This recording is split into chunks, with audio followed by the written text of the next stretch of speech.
As expected, last week's storm front that moved through produced a couple inches of water, thunder, lightning, wind, and it produced some very active feeding bite windows. Now, since that storm passed, the weather's leveled out, but the fishing has gotten, we'll call it, much more challenging. We've got all the information you need here on this week's report, but before we get into it, let's take a look at a few pictures, then we'll get right into the report.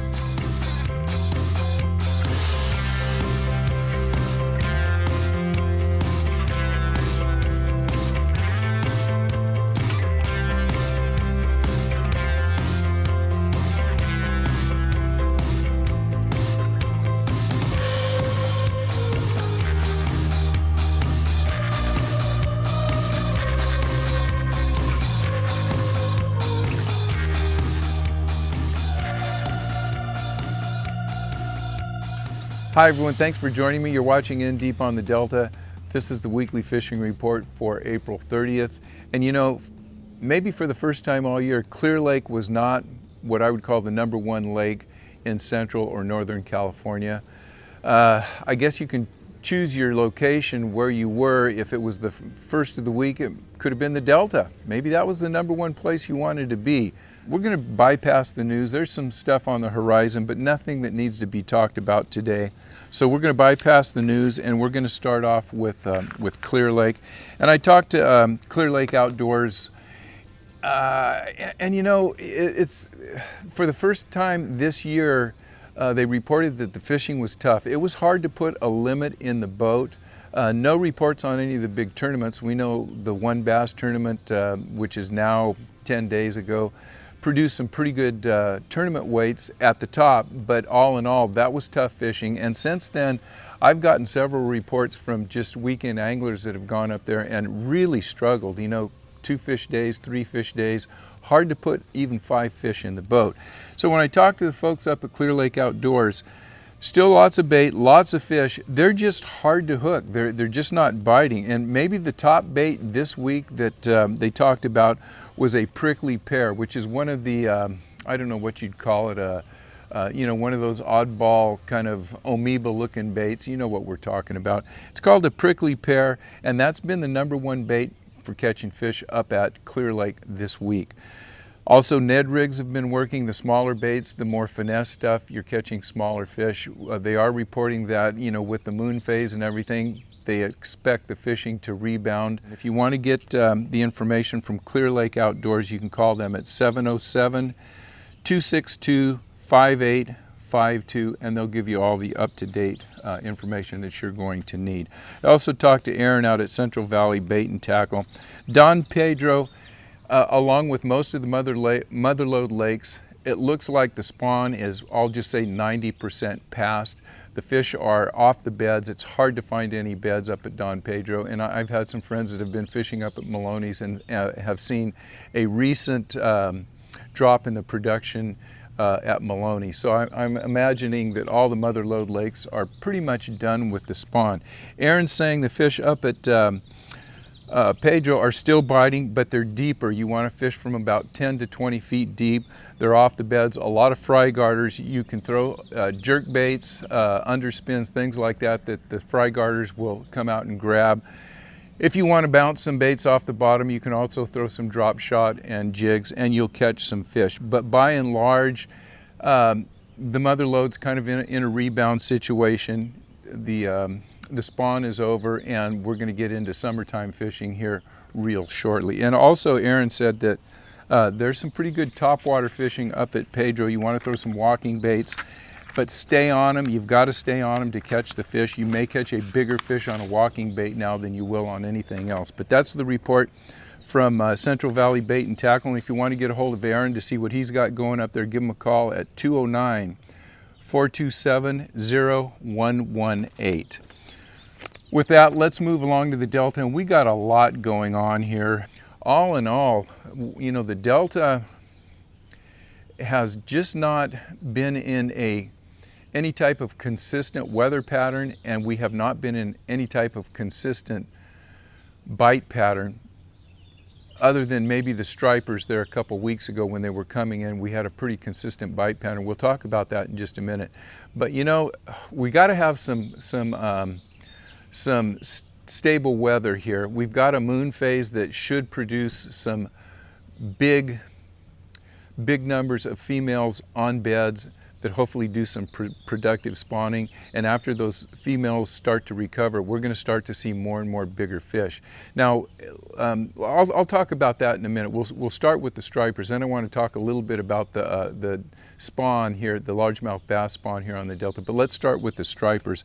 I talked with Jeff Suhu from Suhu Sport Fishing, and as those storms were coming in last week, it spread the stripers around, and they were tough to catch there for a few days until you found them. Now, Jeff has found fish. He's getting big numbers of fish. There's a lot of smaller fish that are producing, you know, small, we'll call them maybe just undersized or small schoolie type fish, but there are some really nice 10 to 15 pound fish that are in the mix.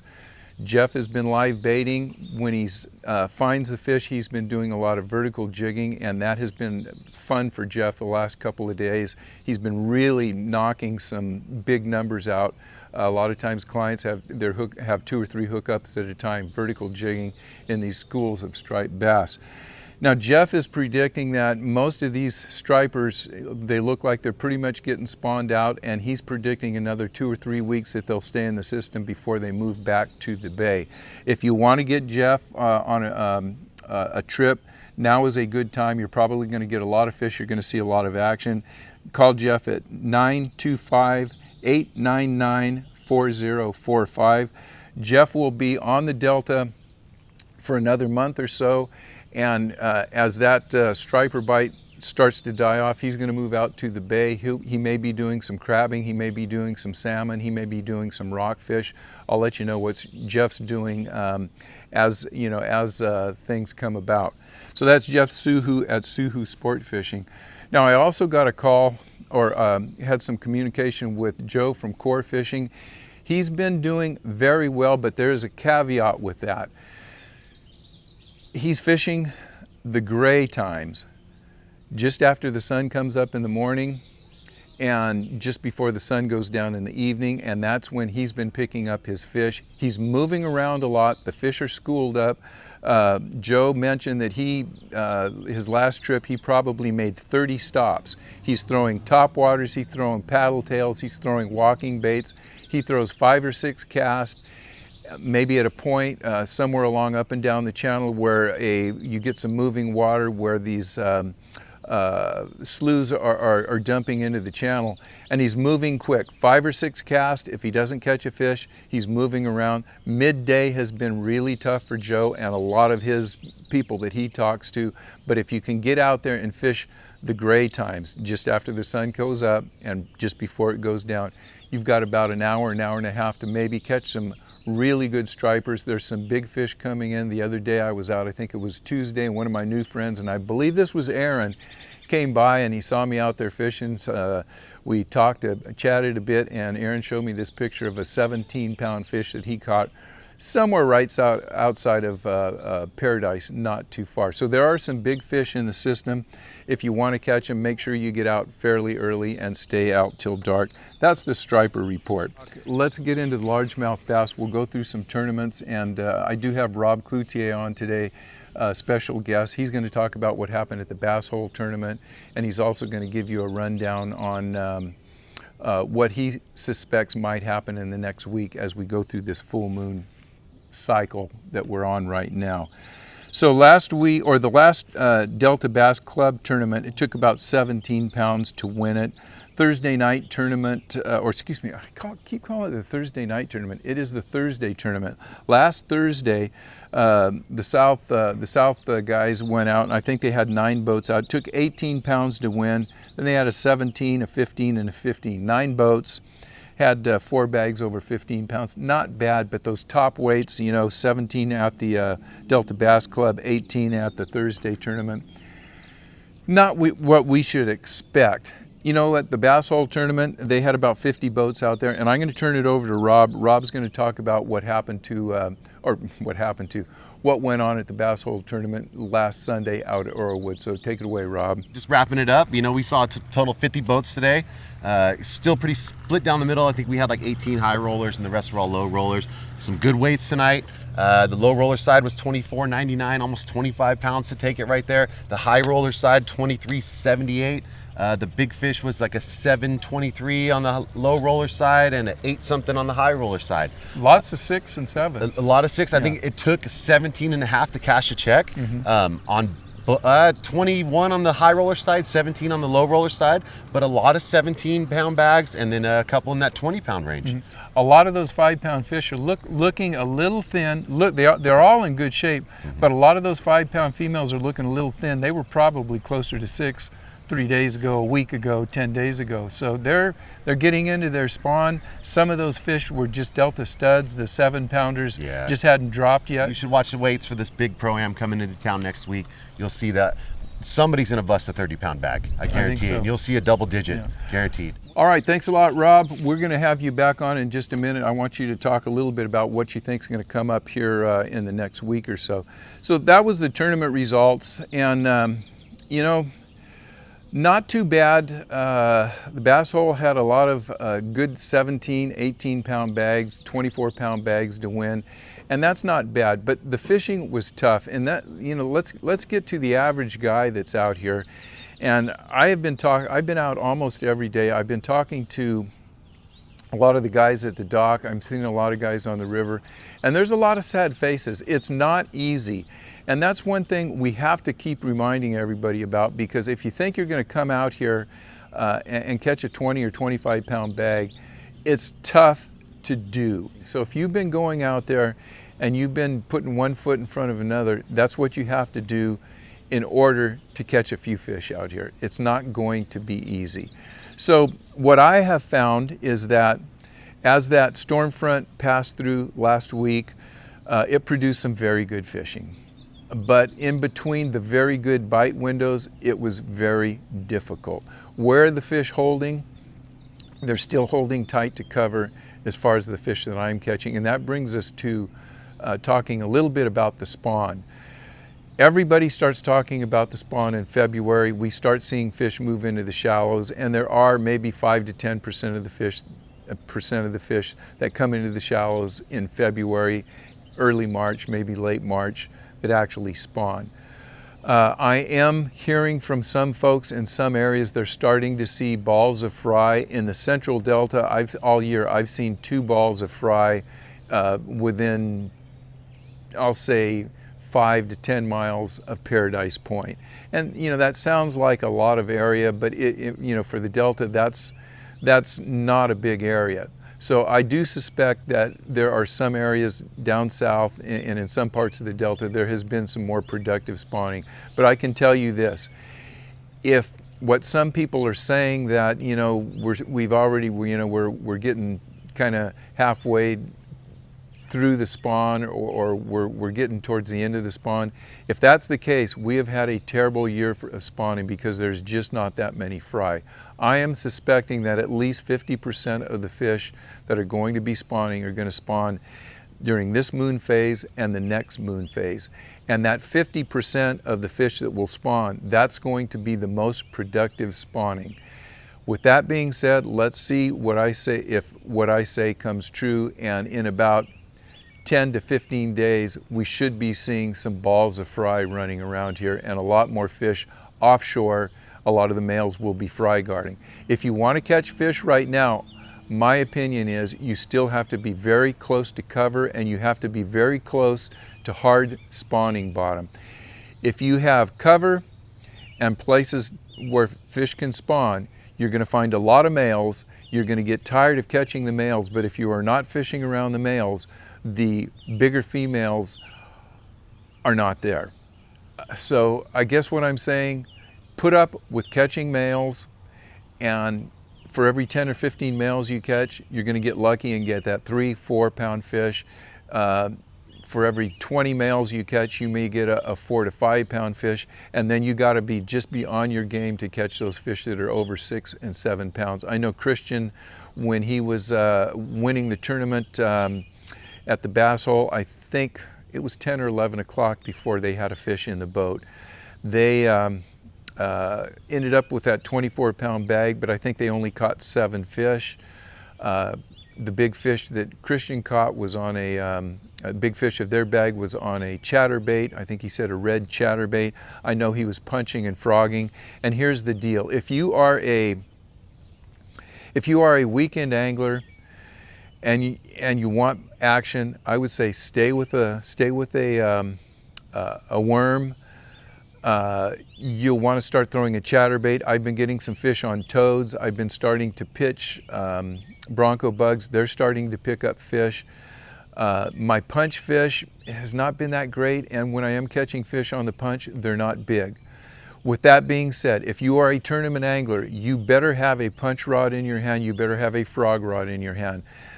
That's what's going to get you the bigger fish, but as you know, you're not looking to catch 15, 20, 30 fish. You're looking to catch 5, 6, 7, 8 fish, but they've got to be the right fish. So you have to have a punch rod and a frog rod in your hand. Secondary rods would be chatterbaits and worming. Guys that want to catch fish, throw a worm on, leave it on, 5-inch worm, drop shot, fish very close to the cover, soak it as long as you can, and you will get numbers of fish and you'll get some big fish. As we get through this full moon phase, I have a feeling the bite that we're experiencing now is going to drop off even a little bit more. They're going to take a week or so to recover, and then the bite will increase. So with that, let's turn it back over to Rob. Rob will give you his idea on what's going to be going on in the next week, and we'll get back and then we'll wrap it up. So Rob, folks coming out this week, what should they expect here on the California Delta? You know, we're just getting done wrapping up our tournament here. Everybody that caught the good fish, they caught them on a full spectrum of stuff. Spinnerbaits, chatterbaits, crankbaits, Senkos, jigs, punching. I mean, it's pretty much all around the board. The majority of the fish did sound like came on that Senko again. A lot of frog talk too. So it's pretty much wide open in my opinion from everything I saw on today. You know, we got some better weather coming in. I think the cold fronts are beyond us. That bite should just get better and better and better. And we got a moon phase coming up. We also have a moon phase, right? And we're starting to see those bigger girls show up, you know, and I think that this week coming up is going to be a phenomenal week. That program, you're going to see some big weights. Yeah. So what have you been seeing as far as the guys coming in the shop? Has it been getting steady, or is it, I know the weather's played such a big part in everything. Yeah, you know, this week it was kind of a roller coaster. I had guys come in, say it was, you know, a lot of those 1-pounders, a couple guys not so many fish, and then you have 1 out of every 10 guys say, man, I crushed them today. I caught some really big fish. I caught a good bag. I had 24, 25 with the 7 and an 8 mixed in there. So it's kind of, you know, like I said, 1 out of every 10 guys was catching them pretty good. So if the guys are coming out on a weekend, what should they have, say 3 baits they should have ready on their deck? Well, you get a beautiful morning, that frog, that buzz bait, it's going to do damage. That's one of the 2 that I'd have on there. The other one would be that chatterbait in a red or a black, or an orange or a black or a red, matching those crawdads. Even that bluegill now starting to be a key player in it. And then that punch and stick, you know, between those 3 sticks. Yeah. That drop shot Senko is going to put the fish in the boat in the right places. It's going to put that bigger fish in the boat. If you just want to catch numbers, again, that Senko is your best friend. Yeah. How about, last question, you can come out one day, it's blowing today 15 to 20 compared to maybe flat calm. What's the one bait they need when the wind's blowing? What's the one bait they need when it's flat calm? Flat calm, I'm going to stick with that frog or that Rico. You know, something to just buck a little bit of water, make that noise, get these fish angry. Those fish are real shallow right now. So those poppers, those frogs, going to draw them up a little bit closer. They're going to investigate it. They're going to eat it. You know, windy day, that chatterbait, that spinnerbait is my best friend. Okay. Now, I've been talking about Senkos a lot. I'm still catching them on Senkos. I know you got a huge selection in it. Do you have the right colors right now? I've got every color You got in there. green pumpkin. Oh, I've got 297 for days. Okay, good enough. Thanks a lot. Oh, anything else we need to know you got new in the shop? You know, what did we just get in? We got a bunch of jerk baits in, new Japanese company that came in, a little prop on the back of that. We got some trash fish in, big order G-Rat stuff, bunch of new soft plastics, huge order of Yamamoto, big bite. We've got all the good stuff in there. All right, all right. So stop into the bass hole, check it out. Rob's got pretty much everything you need in there. The other thing, Rob, I got to thank you for helping me out with that video on Frank's track. Got a lot of good feedback from it. We'll have to do another one. I agree. Yeah, it was a fun time. All right. Now, what'd you do to your wrist there, big Man, guy? you know what? I was in the backyard doing yard work, and don't do yard work in your flip-flops and gym shorts because you're going to get hurt. You know, I was trying to get this log out, and I slipped and fell. And when I slipped and fell, I landed on this wrist, and it touched the inside right there, and ruined my. I would shake your hand, but I don't want to touch your hand. Just there you go. It hurts, man. All right. Thanks a lot, Rob. Yep. Thank you. All right. I want to thank Rob once again for giving us his 2 cents on what he thinks is going to happen. If you want to get a hold of Rob out at the Bass Hole, give him a call at 925-813-9485. Rob's got a lot of new stock in there, and he's got everything you need to fish the Delta. So with that, guys, all I can say is keep putting one foot in front of the other. Do not get discouraged because you can fish for a long time between bites. It doesn't mean you're going to go home empty-handed. It just means you have to keep working on it, and you will be rewarded. So with that, I want to thank you guys for watching.